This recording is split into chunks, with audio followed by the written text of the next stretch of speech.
yang susah itu bukan membuat bentuknya, tetapi bagaimana kaki palsu ini bisa bernyawa. Nah itu, bernyawa itu berarti saat kita membuat benar-benar kita harus ikhlas. Bernyawa itu berarti dia akan bisa menyatu dengan si pasien. Nyaman bagi si pasien saat menggunakan.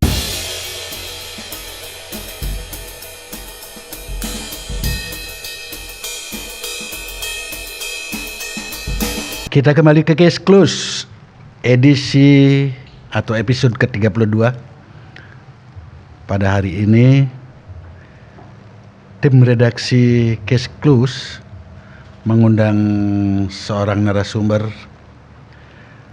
yang boleh dikatakan langka dalam kehidupan dunia modern seperti sekarang. Dia adalah mantan seorang perawat dari daerah Bali Utara. Untuk jelasnya akan saya bacakan, namanya adalah Imade Aditastana. Imade Adityastana, Pak. Oh, Adityastana. Adityastana. Ya. Eskap ya? Ya. Sarjana keperawatan. Betul. Made ini adalah seorang founder sebuah yayasan yang bernama Yayasan Kaki Kita Sukasada. Ya, atau YKKS. Atau YKKS, Yayasan Kaki Kita Sukasada.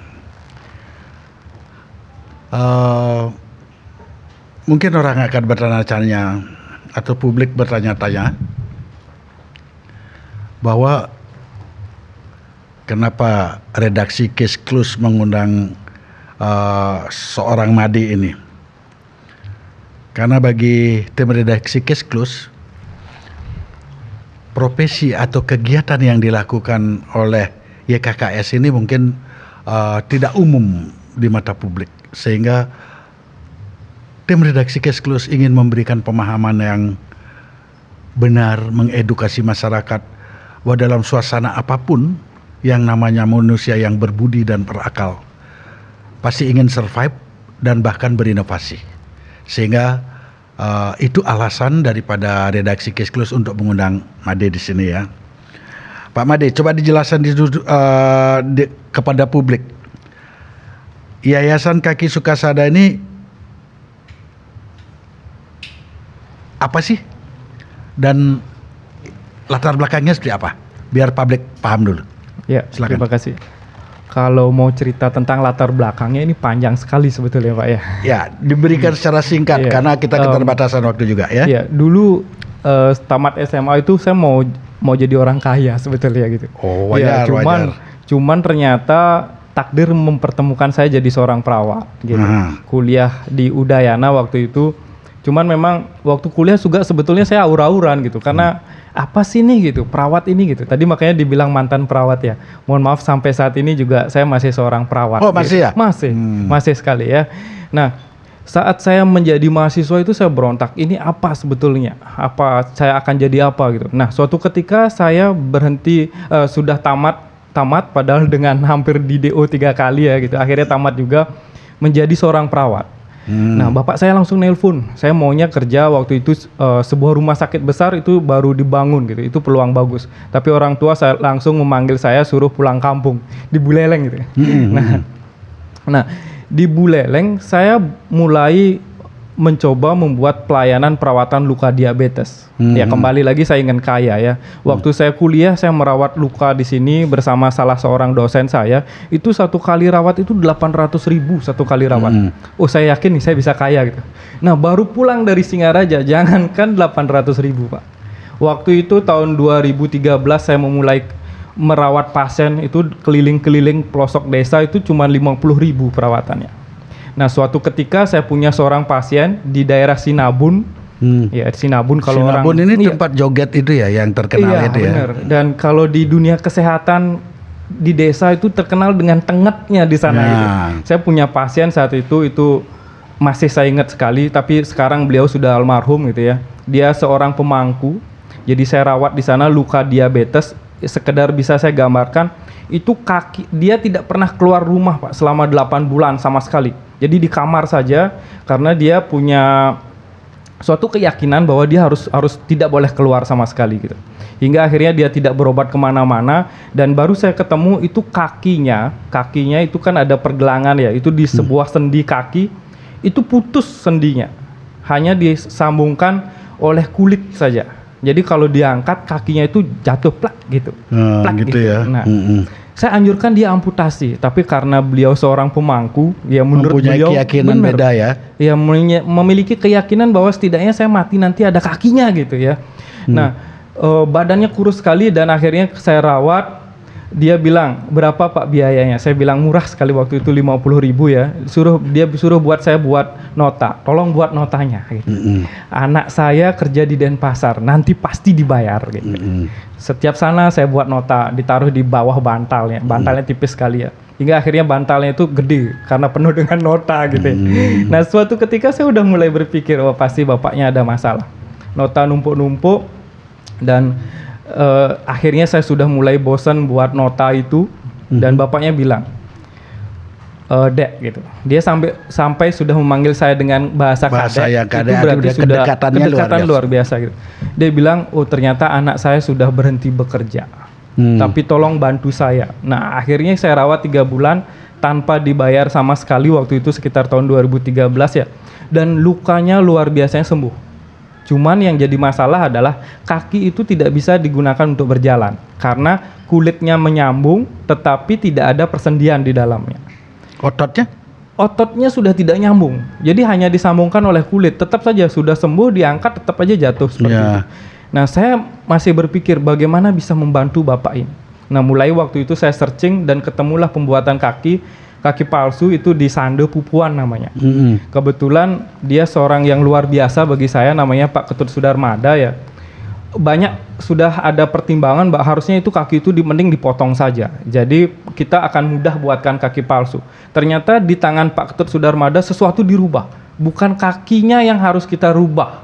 Bukan kaki si pasien yang harus kita potong dan menyesuaikan dengan alat yang harus kita buatkan, tetapi alatnya lah yang harus disesuaikan berdasarkan kondisi kaki si pasien. Akhirnya dibuatkanlah sebuah brace, bahasa sederhananya seperti sebuah penyangga kaki, sehingga pergelangan itu disangga oleh 2 buah besi kiri kanan, dan saat dia berjalan telapak kakinya itu tidak menyentuh tanah gitu. Dan akhirnya dengan perjuangan waktu itu tanpa biaya, waktu itu saya penggalangan dana pertama kali ya, sana sini nanya siapa minta bantuan. Awalnya tidak ada menyumbang sama sekali. Baru saya ingat waktu itu saya alumni SMA 1, saya hubungi teman SMA 1, saya minta sumbangan di sana. Dan akhirnya sumbangan datang, dan waktu itu saya ingat sekali Pak Ketut, pasien saya ini saya ajak ke Sando itu celana dalam aja nggak dibawa Pak. Sampai donasi itu kita pakai belikan celana dalam, dan akhirnya sekitar 2 minggu saya di Pupuan Sande, saya menginap di sana membuat kaki palsu, dan saya tidak mau meninggalkan pasien saya karena itu tetap tanggung jawab saya walaupun si pasien tidak bayar waktu itu. Nah, akhirnya selesailah penyangga kaki palsu itu atau disebut dengan brace, dan 2 bulan selanjutnya ada sebuah pameran di Singaraja. Saya jalan-jalan ke sana dan ketemu sama beliau jualan kopi Pak. Si pasien, dan dia bisa berjalan dengan alat bantu itu. Nah, ini sesuatu yang luar biasa yang kita lihat bahwa dari luka tidak dibayar memang, tapi kepuasan saat saya disuguhkan secangkir kopi oleh orang yang saya bantu dengan kerja keras. Kalau saya anggap ya, kerja keras itu dalam artian saya harus mempertahankan batin saya, bahwa keikhlasan saya itu bertahan dalam jangka waktu lama, dan akhirnya saya menemukan dia bisa berjalan dan berjualan. Nah, itu sebuah cerita yang mengawali berdirinya Yayasan Kaki Kita Sukosade ini gitu. Saya sebetulnya seorang perawat sampai sekarang itu membuka praktek mandiri yang disebut dengan Ganesha Care. Jadi Ganesha Care itu pusat perawatan luka diabetes di Singaraja. Selama 6 tahun terakhir kami merawat luka diabetes bagi pasien yang tidak mampu itu, kalau datang tempat kami seikhlasnya. Jadi saya tidak punya tarif. Ya, awal ceritanya itu saya capek balas ya. Ada kadang-kadang pasien nelpon gitu, Pak berapa biayanya? 150. Pak boleh tawar nggak 100.000 gitu. Masalahnya ini kan kita jual jasa dengan harus menjaga hati kita ya. Kalau kita sentuh pasien luka diabetes, ya beda dengan panas dingin ya. ini kalau bisa disebut pasien kronis gitu ya. Mereka itu pada titik psikologis yang sangat kacau. Jadi kalau kita sentuh dengan tidak ikhlas, menurut saya si pasien itu bisa merasakan ketidakikhlasan kita. Apalagi kalau kita harus tawar-menawar sebelum merawat dia gitu. Nah akhirnya tahun 2016 waktu itu kita membuka pelayanan tanpa tarif, jadi gampang. Ya kalau Bapak tidak mampu bisa, kalau ada yang nganterin bisa datang ke tempat saya, bayar seikhlasnya. Punya tidak punya silahkan gitu. Saya sediakan satu buah kotak sesari gitu ya. Dan masalah batin saya teratasi waktu itu. Nah saya dengan ada anaknya Pak Ketut, Beni Aryadi namanya, usianya 1 tahun lebih tua dari saya, masih muda juga. Akhirnya kita tahun 2019 bulan Oktober itu memutuskan membuat sebuah yayasan yang namanya Yayasan Kaki Kita Sukosado. Jadi kenapa kaki? Karena luka diabetes itu lebih banyak pada kaki. Orang teramputasi lebih banyak pada kaki, kayak gitu. Berarti yang ditangani cuman gara-gara luka karena diabetes semata? Ada atau luka-luka lain, contoh kecelakaan atau tetap bisa mau ditangani? Ya, kalau untuk kaki palsu itu semua amputasi baik karena diabetes atau kecelakaan tentu ditangani, Pak. Kalau luka, saya memang mengkhususkan diri di luka diabetes. Kalau memang ada yang menghubungi selain luka diabetes, kita dirawat juga. Tapi tahun 2016 waktu itu saya garis bawahi hanya luka diabetes. Karena luka ini berbeda sekali, Pak. Kalau luka karena kecelakaan atau dia tidak ada masalah penyakit sama sekali, dirawat biasa saja sembuh. Ya 1 kali 2 kali itu sembuh. Tapi kalau luka diabetes, kita benar-benar harus memperhatikan banyak hal, mulai biologisnya, psikologis, sosial, budaya, ekonominya, Pak. Dan ekonomi bagi saya itu menjadi sesuatu yang penting sekali yang harus kita perhatikan. Ya, karena orang luka diabetes itu kebanyakan di usia produktif. Misalnya nih, bapak-bapak yang luka diabetes, dia lagi produktif, Pak. Bahkan sekarang umur orang luka diabetes itu termuda saya dapat 26 tahun. Jadi benar-benar usia produktif, dia harus mengalami luka diabetes. Luka diabetes itu tidak sembuh dalam 1 minggu, tapi bisa 1 sampai 3 bulan bahkan lebih. Jadi dia otomatis tidak bisa bekerja. Nah kayak gitu. Berarti spesifikasi atau spesialisnya lah. Iya. Yang berkaitan dengan luka diabetes. Bener. Diabetes itu kan ada 2 jenis itu, diabetes kering dan diabetes basah. Dan menurut cerita perawat yang pernah saya dengar atau dokter, paramedik lah ya, mengatakan bahwa kalau luka diabetes biasanya mempunyai bau yang dalam tanda kutip tidak wajar ya. Iya. Bagaimana Anda sebagai praktisi menyikapi ini? Iya, inilah saya bilang ya. Saya memang, karena di sini tantangan loh. Iya benar. Tantangan. Mungkin ini sebuah jiwa ya. Karena kebetulan saya kuliah 5 tahun gitu, walaupun sempat memberontak, tapi jiwa sebagai seorang perawat itu muncul. Ya. Berarti panggilan hati nurani dong ya? Iya betul. Makanya kalau banyak pasien, Pak, habis rawat luka itu bisa makan gitu. Bisa. Tapi kalau habis bersihkan tain celeng, justru saya tidak bisa gitu. Karena beda, kondisinya beda. Kalau luka diabetes itu, kalau ada orang luka diabetes dalam sebuah kamar, dalam satu rumah, itu baru buka pintu rumah itu sudah kecium baunya, Pak. Oh gitu ya? Iya. Tapi ada nggak sampai yang keluar ulat gitu? Banyak. Banyak ya? Banyak sekali. Tetap dilakukan dengan ketulusan dan ketegaran juga seperti itu? Iya, itu saya bilang. Bedanya merawat luka diabetes. Kalau merawat luka kecelakaan itu bersih. Pasiennya muda biasanya kan, karena kejadian kecelakaan lebih banyak remaja kan. Ini orang luka diabetes, Pak. Orang luka diabetes itu sebelum luka dia biasanya badannya tambah kurus, kering, pucat, ditambah luka, ditambah dia tidak bisa kemana-mana, pasti pakai pampers, Pak. Ditambah bau kencing, iya. Pusing gitu ya? Iya bener, ditambah lukanya. Ini sesuatu memang beda sekali memang. Makanya saya juga punya tim saat ini berlima kita di Ganesha Care. Saya sudah menanamkan ke mereka bahwa saat kita merawat luka diabetes berarti kita, mohon maaf, kita sedang merawat orang yang berada pada titik perbatasan antara dia hidup ataupun mati. Ya, saya pernah merawat pasien, Pak, di Busung Biu, itu padahal usianya masih muda. Orang-orang setiap saat saya rawat ada yang jenguk gitu. Semuanya lagi ngobrolin. Oh lukanya katanya isi ulet. 1 bulan aja paling udahlah gitu. sampai didengar sama pasiennya. Karena mitos di masyarakat orang luka diabetes itu udah nggak akan lama gitu. Ya. Jadi benar-benar kita merawat orang yang berada pada pertengahan itu antara hidup dan mati. Saat kita tidak ikhlas, ini sebuah gelombang otak ya mungkin ya. Saat kita merasa tidak ikhlas dan kita memegang si pasien itu, pasien akan merasakan kita tidak ikhlas. Apalagi saat ekspresi kita ini kan masker kan baru-baru ya. Kalau dulu saya merawat luka itu ekspresi kita kelihatan, Pak. Ya. Jika kita sendiri menunjukkan ekspresi yang itu sesuatu yang bauk dan menjijikan, bagaimana kita meyakinkan si pasien dan keluarga pasien itu luka bisa sembuh? Nah, itu menjadi sebuah tantangan. Jadi walaupun ada luka, bau, ada ulat, ya kita harus bisa menunjukkan bahwa ini sesuatu yang bisa sembuh. Nah, gitu. Sehingga timbul sebuah trust di antara kita sama pasien. Saat kita muncul sebuah trust, berarti kita benar-benar tulus untuk merawatnya, dan itu satu kunci untuk bagaimana orang dengan luka diabetes bisa sembuh. Oke. Begitu juga dengan kaki palsu ini, Pak. Ya. Sama ini ya. kasusnya. Nah, itu makanya saya ingin tanya.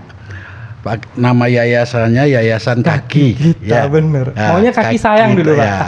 Kaki KKS sayang. ya, KKS ya. YKKS. YKKS ya, Yayasan Kaki Kita Sukasada. Ya. Kalau kita berbicara yayasan, kita berbicara kaki palsu konotasi. Iya. Seperti gimana sih kaki palsu itu kalau menurut Anda sebagai praktisi, katakanlah pembuat ya, menginovasi untuk membantu orang dengan melakukan suatu hal yang sebenarnya sangat luar biasa, terutama di mata orang-orang yang membutuhkan ya, orang yang diabetes dan lain sebagainya. Seperti apa sih kaki palsu itu? Iya, kaki palsu ya. Kaki palsu sesuatu yang sangat berharga bagi pasien-pasien saya yang luka diabetes dan harus teramputasi, Pak. Jadi 1 bulan sebelum izin yayasan ini keluar, Pak ya, ada pasien saya di daerah Kubu Tambahan, dia harus diamputasi karena diabetes. Masuk di rumah sakit, dia mau diamputasi, dia menolak. Tapi dokter menjelaskan dia harus diamputasi karena kalau tidak diamputasi nyawanya berbahaya gitu. Terancam. Masuklah dia ke ruang operasi. Ternyata di ruang operasi baru ditensi, semua dicek, semua turun, Pak. Gula darah turun mendadak, tensi turun mendadak. Dan akhirnya dokter memutuskan tidak berani mengamputasinya. Balik ke ruangan, 1 minggu itu dibiarkan luka diabetes tidak diamputasi waktu itu, ya hal yang buruk bisa terjadi. Tapi syukurnya saya dapat waktu itu menjenguk pasien saya mulai meyakinkan bahwa tenang, Pak, ini memang harus diamputasi menurut saya, Pak ya. Dia bilang, nanti saya diamputasi bagaimana, Pak? Saya tidak bisa bekerja, saya nggak punya kaki gitu. Ya dia nelayan ya kerjaannya, ya, tentunya sesuatu yang buruk udah dipikirkan sama dia sehingga ya itulah terjadi. Saya langsung jawab, tenang Pak, nanti kita buatkan kaki palsu. Dia bertanya, di mana buat? Saya yang bantu buatin. Pertanyaan selanjutnya bisa prediksi, Pak, apa Pak? Apa yang ditanyakan? Berapa biayanya? Saat saya di sana harus berdebat soal biaya, menjelaskan tentang biaya di sana, ini menjadi sebuah benar-benar masalah bagi saya sendiri malah. Saat saya sebut harganya 5 juta, si pasien mulai saya malah justru datang ke sana menambah beban bagi saya. Ya kebetulan memang pasien saya ekonominya kebanyakan semua keterbatasan bener. Ya. Nah, ini menjadi sesuatu masalah nih. Akhirnya yayasan itu terbentuk dan pasien saya saat ini bisa berjalan dengan kaki palsu. Oh gitu ya. Namanya Pak Ketut Sudarmado. Mohon maaf, Pak Sumenase namanya. Berjalan dengan kaki palsu orang diabetes itu sebuah cerita. Dan akhirnya kita berdayakan juga. Nah, soal kaki palsu itu benar-benar mirip dengan luka diabetes. Kalau kita cari di Bali ya, orang seniman banyak. Kalau membuat bentuk sebuah kaki, saya rasa banyak orang yang bisa. Tapi kata teman saya yang membuat kaki palsu adalah, yang susah itu bukan membuat bentuknya, tetapi bagaimana kaki palsu ini bisa bernyawa. Nah itu, bernyawa itu berarti saat kita membuat benar-benar kita harus ikhlas. Bernyawa itu berarti dia akan bisa menyatu dengan si pasien. Nyaman bagi si pasien saat menggunakan. Betul, nyaman itu bukan berarti kaki palsu itu bagus dan cantik dilihat, bukan. Tetapi si pasien bisa menyatukan dirinya dengan kaki palsu ini. Dan itu benar-benar sangat perlu peranan kita di situ sebagai seorang relawan. Bagaimana kita memotivasi si pasien itu bisa jalan. Saya punya pasien, di daerah Groga itu namanya Pak Kentung. Saya tanya di sana orang-orang, tak kira Kentung itu gemuk gitu ya. Ternyata orangnya kurus karena dia jualan bakso dulu gemuk dan kurus dia akhirnya dia luka diabetes dia belajar menggunakan kaki palsu ini. Itu benar-benar perjuangannya berat. Ya saya bilang berat gimana ya? Kalau bagi kami sih itu sesuatu tantangan ya. Untuk kaki palsu ini sudah bagus nih, menurut kita sudah sesuai dengan ukuran si pasien. Tapi bagaimana sekarang kita akan harus push si pasien itu semangat untuk berlatih. Karena ini berbeda dengan belajar naik sepeda, naik motor. Kalau naik motor si orang itu lagi bahagia karena bisa beli motor gitu kan. Betul. Ini si pasien sedang belajar, dia harus melawan dirinya, Menyesuaikan dengan barang baru yang aneh baru, gitu ya. Misalnya kaki kanannya teramputasi, kaki kirinya sehat memang, tapi selama 3 bulan dia tidak pernah berjalan. Otomatis kaki kiri yang sehat itu lemas juga. Nah, inilah kaki palsu itu benar-benar kita itu memang harus dari hati mendampingi hingga si pasien itu benar-benar bisa menggunakannya. Karena banyak pasien yang kita bantu karena kita tidak bisa mengevaluasi, mendampingi dia, akhirnya kaki palsu ya sudah menjadi barang yang nggak berguna. Oh gitu. Iya, kaki palsunya akhirnya disalahkan gitu. Iya, apalagi keluarganya tidak peduli. Wow, mau beli yang batis atau sudah dibantu tidak mau latihan. Nah, kata-kata itu kadang-kadang mendegradasi mental juga ya. Nah, ya gitu. menjatuhkan mental pasien lah ya. Ya kalau saya bilang sebagai seorang relawan di YKKS ini, semangat kita itu harus 2 kali lipat dari semangat pasien. Jangan sampai kita duluan yang down. Otomatis pasien pasti udah nggak mau. Oke deh. Gitu. Selanjutnya saya mau nanyakan juga, Anda kan perawat. Iya betul. Perawat itu kan ilmu yang kompleks, mendekati perawat kan umumnya pendamping dokter kan. Iya. Yang kurang lebih teknis keilmuannya mirip-mirip. Ya artinya tidak harus kita berbicara diabetes, mungkin ada sakit-sakit yang lain. Nah, kenapa Anda hanya berfokus soal kaki palsu? Padahal dan kan dan luka diabetes. Padahal kan ada modal sakit yang lain. Kan bisa aja dipilih atau di choice yang tidak, ya katakanlah mengandung bau dan lebih ya. Apa sebabnya? Kenapa? Sama juga kalau ditanya kenapa saya sampai mendirikan yayasan ini ya, ini kalau saya boleh sebut ini memang sebuah rangkaian hidup saya mengarahkannya ke sana, Pak. Iya, memang. Berarti menjalankan line of life ya, menjalankan perintah hati nurani. Iya, kalau hati nurani sih tidak ya mungkin ya. Saya udah bilang kalau saya dulu mau jadi perawat itu jadi perawat kaya ya, bener. Saya pengen sekali sehingga waktu itu karena kuliah terlalu lama saya harus kerja dan akhirnya saya hampir di DO gitu. Saya melihat luka itu menjadi potensi karena waktu saya kuliah itu orang diabetes itu 15% itu risiko tinggi mengalami luka diabetes. Nah itu saya waktu itu lihat waktu kuliah.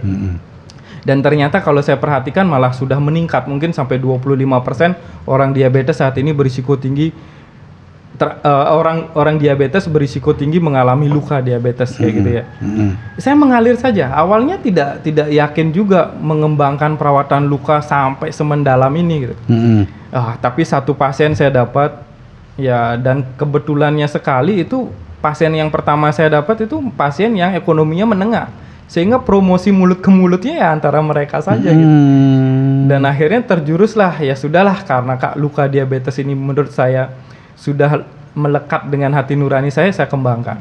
Dan sekarang saya juga ini soal kaki palsu itu karena saya dapat partner yang persepsinya itu sama. Iya. Kita mendapatkan kasus atau menangani pasien dengan kondisi yang sama. Dan kesamaan itulah akhirnya membulatkan tekad kami fokus pada kaki palsu dan kaki luka ini. Gitu.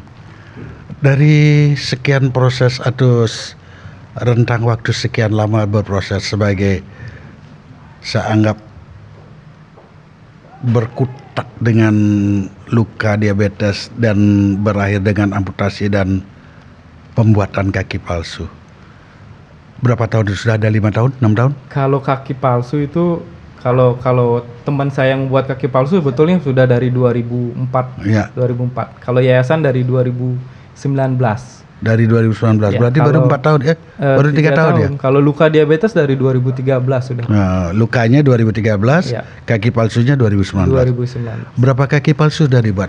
Ya, kaki palsu itu waktu kita berdiri Pak ya. Kita 2019, sebetulnya dari sebelum 2019 kita juga membuat kaki palsu, cuman belum dalam wadah yayasan ini. Waktu itu semangat kita besar sekali Pak, sampai tahun 2021 itu. Itu kita bantu hampir 18 kaki palsu. Berapa? 18 kaki palsu waktu itu. Tetapi seiring perjalanan kaki palsu ini benar-benar sesuatu yang kompleks ya. Yang membuat itu jarang sekali Pak. Betul. Iya, itu profesi langka ini. Iya, langka sekali gitu. Makanya ya saya udah sampaikan, ya semoga berhasil. Ini bulan Agustus kita jadi akan mengadakan workshop pembuatan kaki palsu.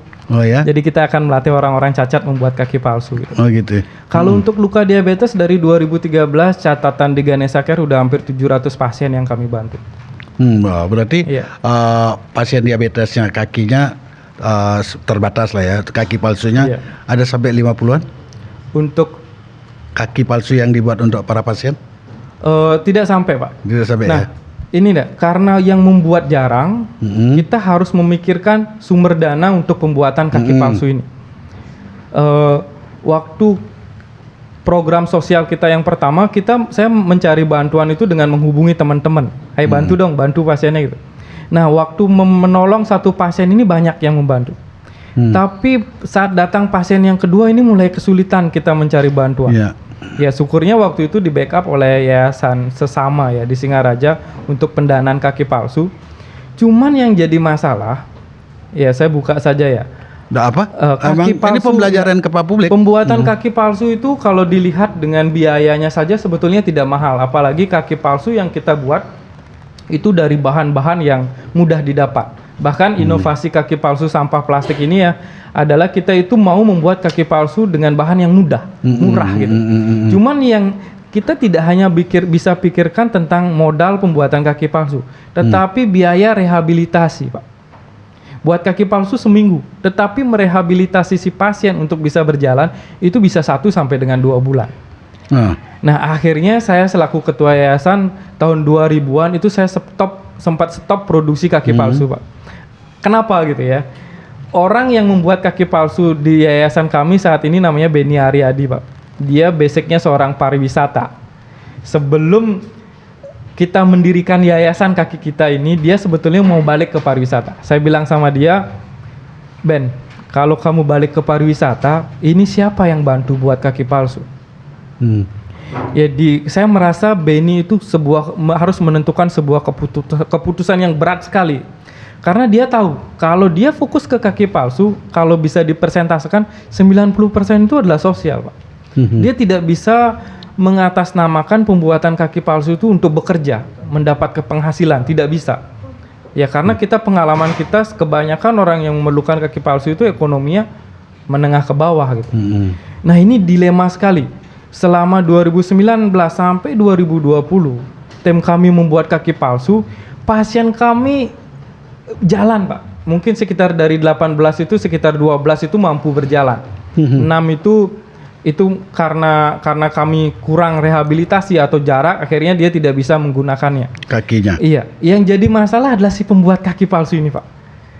Karena dia ini lebih banyak kegiatan sosial, tentunya kami tidak bisa menganggarkan ini gajimu. Ya ini porsimu gitu. Dan akhirnya dalam 1,5 tahun itu Beni benar-benar mengalami kehidupan yang berat sekali, Pak. Akhirnya kita putuskan stop pembuatan kaki palsu dan kita mulai walaupun yayasan kami programnya kayaknya begitu menarik, Pak ya, tetapi tidak banyak yang mensupport dari pendanaan untuk kegiatan kami. Nah, bulan Maret 2020 itu kan corona masuk, Pak ya. Itu semakin susah sekali mencari bantuan. Mencari dana. Nah, waktu bulan Maret 2020 kami mau menciptakan sebuah kaki palsu dari sampah plastik ini. Dan kaki palsu pertama yang kami buat, pasiennya itu dari orang Madura, Pak. Madura, tepatnya di Pulau Kangean. Ya namanya Kacong namanya panggilannya. Kalau di sana Gus gitu. Dia itu teramputasi karena gigit ular. Jadi usia 5 tahun dia digigit ular. Kakinya itu tidak dibawa berobat kemana-mana karena Pulau Kangean itu pulau kecil, dan akhirnya umur 9 tahun kakinya itu lepas dengan sendirinya. Lepas dengan sendirinya. Iya. Dan itu jadi uji coba kami waktu itu membuat kaki palsu dari sampah plastik, dan sampai saat ini kaki palsu dari sampah plastik itu masih digunakan. Sesuatu yang luar biasa sekali bagi kami, dan kami posting itu di media sosial, Pak. Kaki palsu plastik dan papan sampah plastik. Karena menghasilkan 2 produk. Jadi kaki palsu plastik dan sebuah papan lembaran itu dari sampah plastik. Tapi publik saat itu lebih melihat papan plastik, Pak. Oke. Kalau gitu, Semua ini sudah lebih tertarik memasuki dengan papan proses plastik. Iya. pembuatan kaki palsu dengan mendaur ulang sampah plastik. plastik. Bisa ditunjukkan Oh, ya?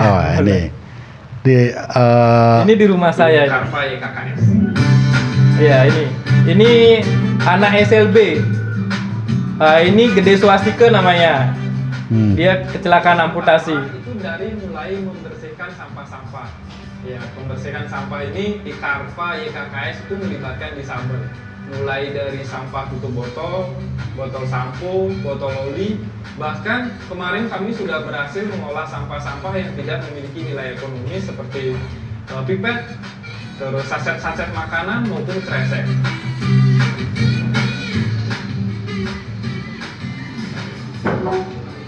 Setelah sampah-sampah ini dibersihkan, itu kita masuk pada tahap pencacahan. Pencacahan di sini menggunakan mesin, sementara sih kapasitasnya masih kecil ya, sekitar 20 kilo per harinya.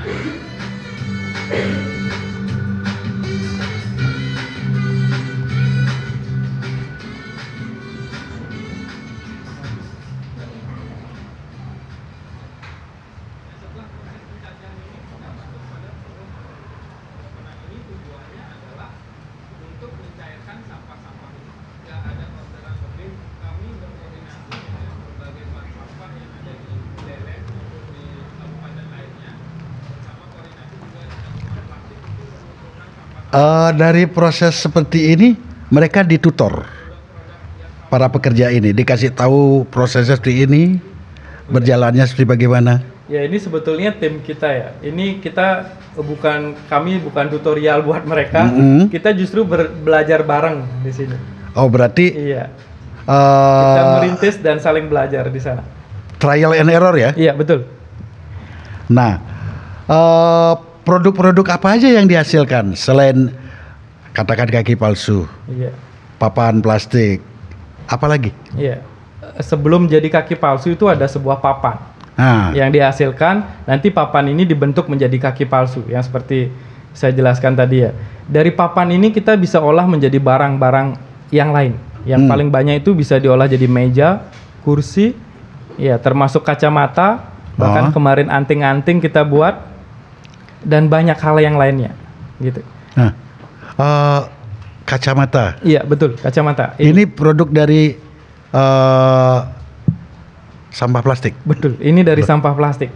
Ini dibuat oleh disabilitas YKKS. Jadi kita ada 3 orang-orang program. yang dia disabilitas Iya, dipekerjakan yang sudah kita buatkan kaki palsu untuk membuat ini. untuk membuat ini. Ya, satu di video ada namanya Gede Swastika yang baju biru ya. Dia dari Sudaji. Dia punya story yang luar biasa, Pak. Jadi tahun 2000-an itu dia kecelakaan, itu kakinya diamputasi di bawah lutut, pahanya patah, dipasang pen, selama 7 tahun dia tidak pernah keluar rumah. Dan tidak pernah kontrol ke rumah sakit, sehingga pennya itu pelan-pelan lepas, Pak. Lepas dan keluar dari ujung kaki yang diamputasi itu. Ya, salah satunya Gede Swastika sekarang membuat kacamata ini. Ya, cuman saat ini kacamata ini kita rilis produknya sebagai produk murni yang dibuat oleh disabilitas. Kami mau menunjukkan bahwa disabilitas itu bisa bangkit. Dan yang jadi masalah saat disabilitas sudah bekerja di sini, kami nggak punya tempat tinggal. Oh, berarti disabilitas dipekerjakan, ada asrama di ada sana. asrama dan dibuat mempunyai produk itu akan disalurkan, dijual, dan 25% keuntungannya kita gunakan untuk menjalankan 3 program yayasan. merawat orang luka diabetes, membuat kaki palsu, dan pemberdayaan disabilitas. Oh gitu. Berarti Seperti itu. kacamata ini produk ya? Iya, produk. Boleh saya pinjam nggak ya? Iya. Nah, kami juga kemarin cerita-cerita dengan disabilitas ini mumpung dekat 17 Agustus, kita buat kacamata merah putih.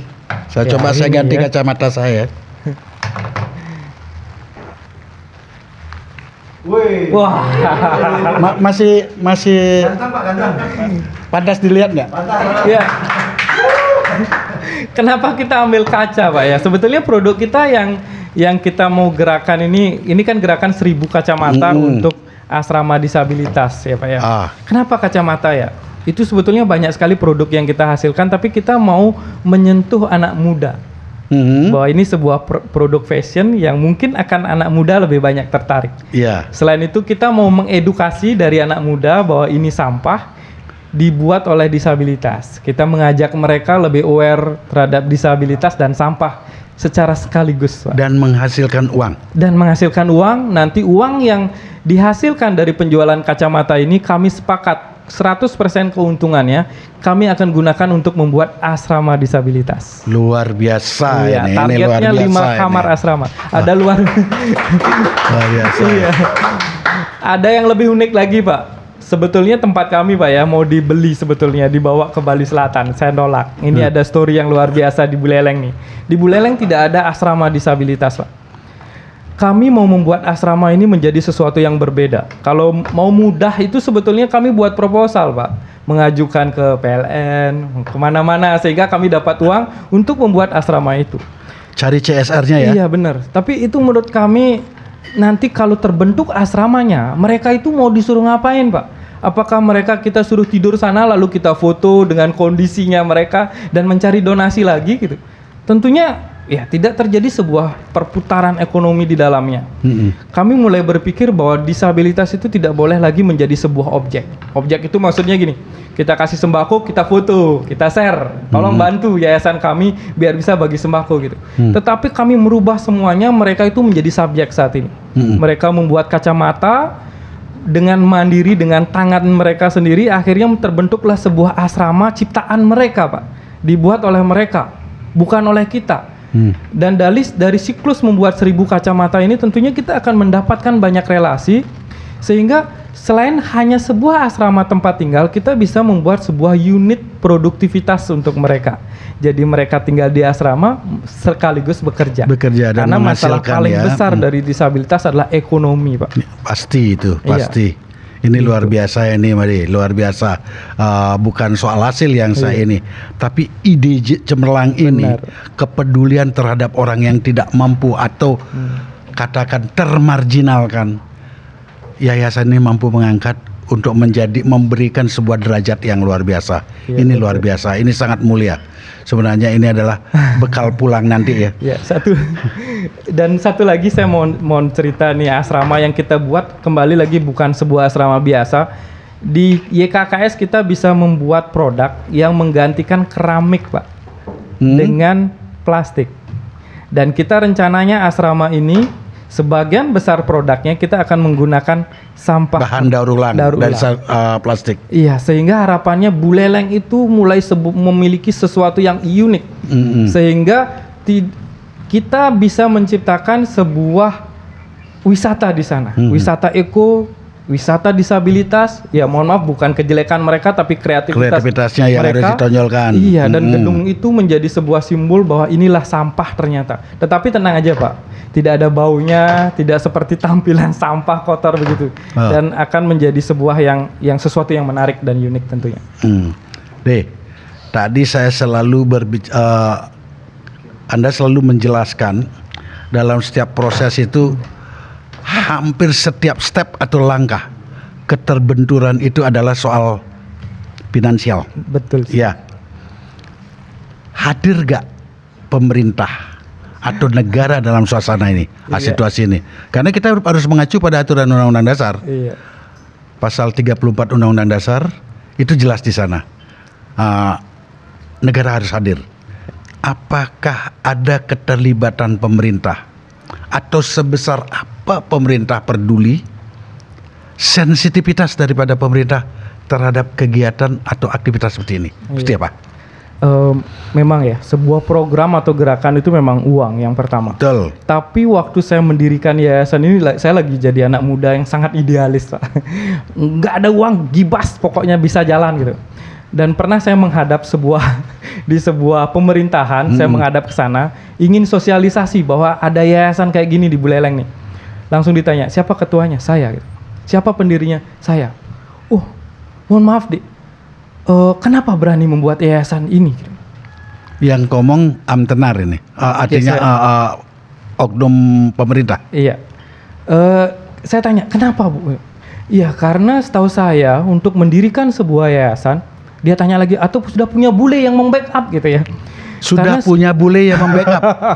Berarti pemerintah belum hadir, mengharapkan hadirnya pihak ketiga ya? Nanti saya jelaskan. Artinya ini sesuatu yang benar sih, tapi waktu itu idealisme saya lagi mau melonjak tuh Pak, lagi bergelora semangat. Ya? Iya. Kenapa emangnya Bu? Ya karena menurut saya itu harus punya duit dulu, baru bisa membuat sebuah yayasan dan menjalankan program. Saya berontak dalam hati, buktikan. Tapi ternyata Pak ya, saat corona datang ternyata benar membuktikan bahwa yayasan itu tidak akan pernah bisa jalan dengan duit ternyata gitu. Tapi sayangnya dengan relasi saya yang minim sekali, saya seorang perawat, hampir setiap hari saya pasien gitu. Tidak ada relasi ataupun apapun yang saya gali. Tidak ada ikut politik atau apapun gitu ya. Saya mulai berpikir nih, yayasan ini bahkan pernah bulan September 2021 yayasan ini saya mau tutup. Ya, karena emang tidak ada duit. Karena tidak ada dana. Iya, bahkan pembuat kaki palsu saya sampai mati-matian. Saya pernah bagi 50.000 berdua, 10.000 berdua band. Ada 20.000 nih, kamu 10.000, aku 10.000, biar kita bisa makan. Di media sosial kita, sosial kita luar biasa gitu ya. Tetapi di balik layar ternyata kita berat sekali gitu ya. Sehingga September 2020 sempat mau kita bubarkan. 2020 pas puncaknya COVID lah katakan ya. Tapi sesuatu yang luar biasa, kita bisa bertahan waktu itu, dan teman-teman peduli lingkungan memberikan saran membuat kaki palsu ini, dan kita menghasilkan 2 produk yang saya cerita tadi, kaki palsu dan papan sampah plastik. Kaki palsu ini benar-benar tidak ada yang memperhatikan waktu itu. Saya bangga-bangganya, kaki palsu dari sampah plastik tidak pernah ada, hanya ada di Buleleng di YKK, saya bilang begitu. Tapi ya sudah tidak ada yang mensupport. Harapannya kaki palsu ini bisa bagi. Ya mohon maaf, saya bukan bilang tidak ada yang mensupport, cuman ada sesuatu yang besar lagi yang harus kita siapkan ya. Nah akhirnya dari papan plastik, dari produk-produk ini kami mulai kenal banyak orang. Dan mulai mau membeli produk sampah plastik ini yang ya, banyak sekali orang luar kita ketemu bukan karena kegiatan sosial kita, tapi karena dari sampah plastik. Tapi sampai detik ini orang-orang YKKS itu lebih terkenal di media sosial pengolahan sampah plastik. Produk Iya, dukungan pemerintah. Dukungan pemerintah yang saya tanyakan. Saya bukan berarti bilang pemerintah belum mendukung ya, karena saya rasa ini Pak ya, kita memang harus menjadi sesuatu yang populer dulu, sehingga menjadi sesuatu yang menarik mungkin membuat mereka itu mendukung kita. Bukan soal, kalau saya kurang setuju pendapat itu. Ini kan untuk orang yang termarginal. Ya katakanlah kaum yang tidak mampu dipekerjakan, diajak berbuat. Mestinya kan ini menjadi daya tarik tersendiri, karena setiap persoalannya adalah membutuhkan dana atau backup dana untuk berkesinambungannya proses ini. Berarti sampai detik ini kesimpulannya negara belum hadir atau pemerintah belum hadir dalam proses YKKS ini ya? Menurut saya belum maksimal lah Pak. Karena kalau dibilang belum maksimal, dukungan kan tidak harus berupa dana Pak ya. Support perizinan ataupun yang lain itu juga dalam bentuk support Pak. Itu sudah. Buktinya izin yayasan kami berdiri, berarti ada support dari pemerintah. Iya, karena sebetulnya kita kalau mau pemerintah mau memperhatikan, kita ada sampah. Berarti dinas lingkungan hidup atau ada di dalamnya. Kebersihan lah. Iya, kami ada sosial disabilitasnya. Kami juga ada kesehatannya. Itu semua terkait jadi satu di sana. Oke. Makanya kami awalnya ini sudah ada. Pernah kami membuat meja belajar, Pak. Mau membagikan meja belajar ke anak-anak sehingga edukasi tentang lingkungan itu mulai dari anak-anak juga. Sudah juga. Nah, sekarang kita mau menggerakkan ini. Kita mau lihat nih dunia fashion nih remaja. Dengan pancingan kacamata ini kira-kira kami dapat dukungan nggak ini? Iya, karena orang yang menggunakan kacamata itu biasanya sangat apa ya saya bilang ya, sangat pengen eksis lah. Menambah kepercayaan diri bener. lah ya. Nah, sekarang saya mau lihat kira-kira dengan disabilitas, kesehatan, sampah ini kita masuk ke dunia fashion. Kira-kira seberapa besar dukungan terhadap program ini yang kata-kata orang, kata Bapak juga luar biasa. Kita lihat nanti ya. Ya, itu. Bagus. Ini luar biasa. Berarti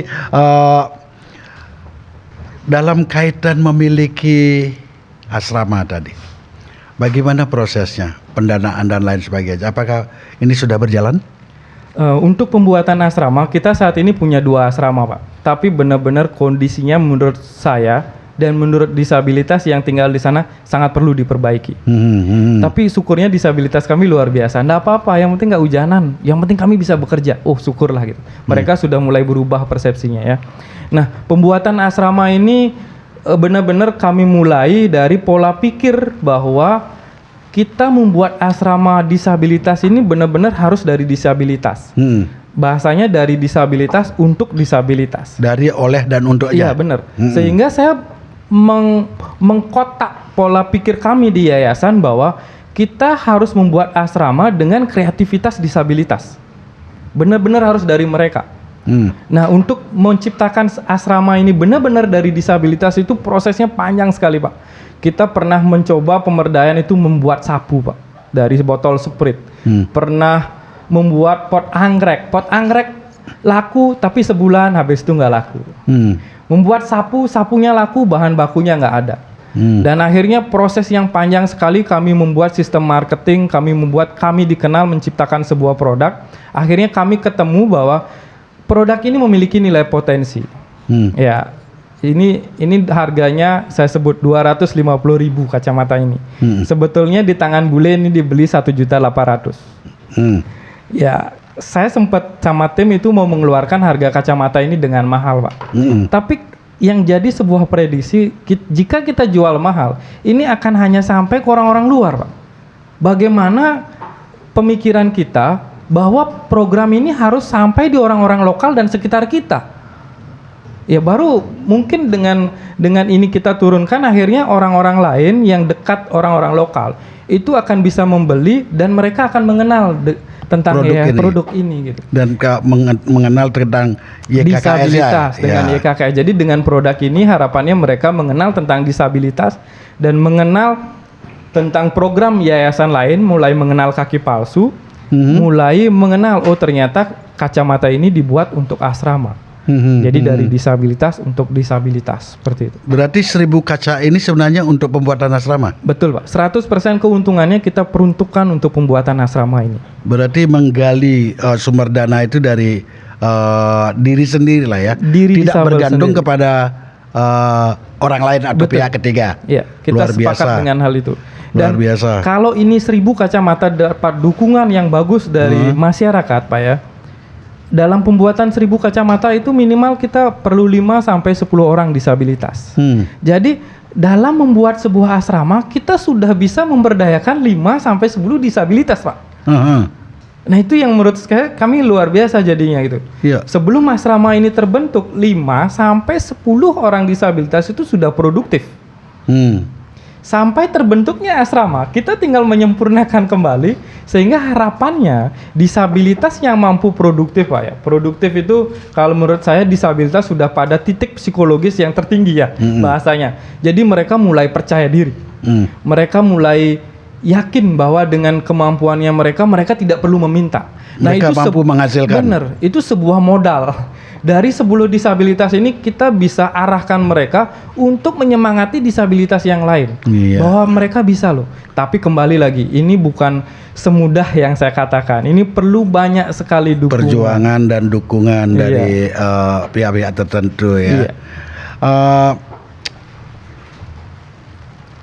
bagaimana keterlibatan publik atau masyarakat untuk berkontribusi dengan YKKS ini? Kemarin untuk publik Pak ya, yang kami sasar yang pertama adalah remaja. Kebetulan saya alumni SMA 1, saya langsung meluncur ke sekolah saya yang itu. dulu. Karena ini remaja dan sambutannya luar biasa. Karena memang saat ini sekolah ataupun wisata, sampah itu menjadi prioritas Pak. Sebetulnya yang mereka perlukan adalah sampah. Baru kita ngobrol tentang kacamata dan disabilitas, kepala sekolah saya sawat, oh ini masalah sampah, kami juga punya masalah sampah, seperti itu. Jadi ini itu seperti ujung tombak Pak, bahwa ini sampah hanya untuk membuka cerita kami bahwa ada disabilitas di belakangnya. Kalau kami cerita disabilitas kepada SMA 1 sebagai wadah remaja, mungkin tidak akan jadi sesuatu yang menarik Pak. Gitu. Tapi karena ada sampah dan ada plastiknya, sampah, mereka punya masalah, YKKS bisa masuk di dalam. Nyambung jadinya. Terus kami juga kunjungi SMK, kami juga kunjungi Undiksa, dan kemarin saya juga ke kampus saya di UNUD membawa kacamata, sesuatu yang menarik karena ini benar-benar fashion gitu. Iya, berarti berkesinambungan lah dia, artinya nyambung. Nyambung jadinya. Oke, pertanyaan terakhir, apa cita-citanya Anda terhadap yayasan YKKS ini ke depan? Iya, cita-cita saya ya. Sebelum bilang cita-cita, saya bilang masalah dulu Pak. Masalah dalam mendirikan sebuah yayasan ini adalah kita harus bisa menjaga itu, kita bisa konsisten. Sama seperti saat ini saya ngomong banyak hal tentang sesuatu yang besar, tetapi kita harus menjaga agar apa yang saya katakan tadi itu konsisten. Tidak hanya konsisten untuk saya Pak. Yayasan itu tidak akan bisa bergerak hanya dengan satu orang. Kita harus punya tim yang persepsinya saya sama. Jadi tentunya semangat saya itu harus ditularkan juga ke tim saya. Hingga akhirnya ke disabilitas itu juga punya persepsi yang sama dengan prinsip-prinsip kami. Nah, itu menjadi sesuatu yang berat. Sama dengan kaki palsu, sama dengan perawatan luka diabetes yang saya cerita tadi, bahwa untuk merawat dan membuat kaki palsu, kita benar-benar harus memiliki hati yang kuat. Nah, untuk mencetak orang yang seperti itu menjadi masalah buat saya Pak. Kita hanya bisa bersedikit, sehingga di YKKS ini tidak punya relawan. Kalau bicara dengan yayasan lain mencari relawan, hari Sabtu atau 17 Agustus kita kumpul ya, kita bagi-bagi sembako. Mungkin akan ada 100 orang yang mau ikut dalam kegiatan itu Pak. Tapi di YKKS benar-benar susah mencari relawan itu. Ya karena kita sekarang kan bicara yayasan. Kunci sebuah yayasan itu adalah ada relawan di dalamnya. Saya bahkan pernah membuat sebuah relawan yang kami sebut sebagai sahabat disabilitas. Kami mau mewawancarai disabilitas yang mampu berkarya di rumahnya, dan itu kita posting di media sosial sehingga menjadi sebuah inspirasi. Gagal juga Pak. Gagal. Ya, saya juga pernah membuat relawan namanya VNC, Voluntary Nursing Care. Itu kami mendidik siswa-siswa untuk bisa merawat orang luka diabetes. Mereka bisa saya didik untuk merawat luka diabetes. Tapi masalahnya adalah jika hari ini kita rawat, besok atau lagi 2 hari harus kita rawat, 2 harinya lagi kita rawat, 2 harinya lagi rawat, dan itu berlangsung 2-3 bulan Pak. Harus konsisten, tidak seperti bagi sembako. Besok saya izin Pak ya, mungkin bisa gitu. Tapi mencetak relawan yang siap dalam gerakan kita ini benar-benar menjadi sebuah tantangan menurut saya. Berarti kontinuitasnya itu ya? Iya. Membuat kaki palsu juga sama Pak. Kita mungkin akan bisa menghasilkan orang yang bisa membuat kaki palsu. Tapi kita tidak bisa yakin bahwa orang yang kita cetak itu mampu secara konsisten dan menganggap selama seterusnya bahwa kaki palsu ini adalah sebuah sosial. Kalau kami mau kaki palsu ini jangan dah sosial Pak, bisnis Pak. Setiap rumah sakit itu 1 hari pasti ada yang amputasi. Itu sebuah nilai bisnis yang luar biasa sebetulnya. Iya, betul. Gitu. Betul. Nah, cita-cita saya di YKKS ini bagaimana prinsip dan sesuatu yang kami rasakan ini terbentuk di YKKS itu terbentuk sebuah relawan yang kuat dan banyak sebetulnya Pak. Oh gitu. Sehingga YKKS ini mulai bisa dengan banyak relawan, tentunya bisa mulai semakin bagus ke depannya, program-program kita bisa lakukan dengan lebih maksimal, Pak. Gitu. Itu cita-cita dari YKKS ke depan. Saya bukan berbicara tentang asrama, Pak. Ya. Asrama ini kalau boleh saya pikirkan bisa terbentuk, bisa tidak, Pak. Karena jika terbentuk berarti saya sudah punya banyak relawan, Pak. Oh ya. Relawan di YKKS ini kami mulai sederhanakan. Relawan itu dukungan juga relawan, Pak ya. Dengan membeli atau mensounding ataupun dalam acara kali ini berarti teman-teman adalah relawan kami saat ini. Betul. Jadi kami mulai banyak sekali punya teman yang ikut menyuarakan gerakan ini gitu. Dan saat ini kami rasa relawan dalam bentuk itu masih sedikit yang kami miliki. Nah, semoga dalam acara ini kami mulai dikenal, mulai ada banyak relawan yang mau ikut mendukung gerakan kami dalam bagian apapun. Kalau kami menuntut, ayo relawan belajar buat kaki palsu, ini sesuatu yang memang harus khusus. Mungkin agak susah ya. Benar. Ayo relawan kita merawat luka diabetes, itu mungkin masih perlu perjuangan, Pak. Tapi kami yakin ke depan itu bisa terkabulkan lah. Nah, sekarang yang kami lagi cari adalah relawan-relawan yang benar memandang ini. Ya mohon maaf, saya berkali-kali mungkin dipandang sebagai pedagang saat ini, Pak, bukan sebagai relawan yayasan. Karena memang cara kami di yayasan itu berbeda, Pak. Di media sosial kami, di IG kami adalah Yayasan Kaki Kita Sukosade ya. Di sana lebih banyak bilang jualan, Pak. Ini yayasan apa pedagang sebetulnya gitu. Ya, kalau ada orang yang berpikir seperti itu, berarti kami belum berhasil membentuk pola pikir bahwa kami ini memang yayasan berbeda. Artinya belum kena imaging yang ditampilkan di IG itu ya. Bahwa belum memahami bahwa ini kami menjual produk benar-benar untuk mendanai kegiatan sosial kami. Mungkin ada yang bertanya, udah banyak jual produk, memang udah banyak yang bisa dibantu. Ya kami kan tidak hanya untuk jalankan yayasan. Kami ada 4 disabilitas yang harus kami biayai di sana. Mereka digaji itu sudah sebetulnya sebuah keberhasilan. Tapi mungkin nggak digaji. Mereka belum paham. Iya. Karena belum paham dan belum menelisik sejauh apa yang dilakukan oleh YKKS. Betul. Sehingga perlu ada sosialisasi. Iya. Jadi dengan cita-cita saya banyak relawan yang mau mendukung yayasan ini. Kayaknya jangankan asrama, Pak. Kami mau membuat sebuah unit ya, jadi aula kreativitas disabilitas. Jadi kita tidak mulai bicara tentang kacamata saja. Mungkin disabilitas punya kreativitas apa di sana, kita kumpulkan di sana. Itu pasti akan terwujud. Saya tidak bilang cita-cita kami yayasan ini mendapat donasi yang besar, tidak. Benar-benar yang saat ini yang saya cita-citakan adalah semakin banyak kepedulian masyarakat terhadap program yayasan ini yang memang berbeda dari yayasan lain. Bahkan kalau teman-teman lihat di postingan itu jarang sekali saya harus mengupload orang luka diabetes dengan view foto yang miris gitu ya. Terus di bawahnya isi nomor rekening bisa dicek di IG kami ya.